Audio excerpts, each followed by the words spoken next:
Hi అండి, ఎలా ఉన్నారు? బాగున్నారా? బాగుండాలని కోరుకుంటున్నాను. నేను మీ లక్ష్మిని. యాక్చువల్గా ఈరోజు అయితే 7వ రోజు అమ్మవారి రూపం, చండీ అమ్మవారి రూపం అనమాట. నేనైతే అక్క వాళ్ళ ఇంటికి అయితే వచ్చేసాను. అక్క అయితే పూజ అయితే చేసేసుకున్నారు. మళ్ళీ లలిత సహస్రనామం చేసుకోవడం కోసం అయితే కొంచెం చిన్న చిన్న అరేంజ్మెంట్స్ చేసుకోవడం కోసం అయితే వంటింట్లో అటు ఇటు అయితే తిరుగుతూ ఉన్నారన్నమాట.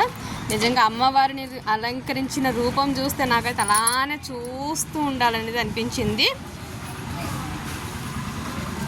బిట్టు చూస్తూ తీస్తూ అయితే ఉన్నా అనమాట. ఇంక అక్క అయితే వంటింట్లో ఒక చిన్న పని అయితే ఉండి అంతా పూజ అయితే చేసుకుని లిటిల్ బిట్ చిన్న చిన్న అరేంజ్మెంట్ చేసుకుంటున్నారు. అమ్మ కూడా అటు ఇటు తిరుగుతా పని అయితే చేసుకుంటూ ఉన్నారు హడావిడిగా. ఈ 10 రోజులు వాళ్ళకి పండగలా చేసుకుంటూ ఉంటారనమాట. ఇంకా అక్క అయితే దేవుడి దగ్గరికి అయితే వచ్చేసి అన్నీ చేసుకుందాము, కూర్చుంటే 1 అవర్ 2 అవర్స్ పడుతుంది కదా అన్నట్టు పొయ్యి మీద ముగ్గు వేయటం డైలీ అనేది వీళ్ళనే చూస్తున్నాను. నాలాంటి ఒళ్ళొంగని అయితే అసలు ఒక్కసారి కూడా జీవితంలో వేసి ఉండను నిజంగా. వినాయకుడి దగ్గర అయితే దీపం పెట్టి పువ్వులు చూసారు ఎంత అందంగా అయితే అలంకరించారో.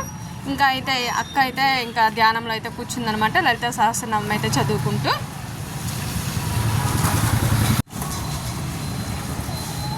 ఇదైతే మీతో అందరితో షేర్ చేసుకుంటున్నాను. Please watch it. Thank you.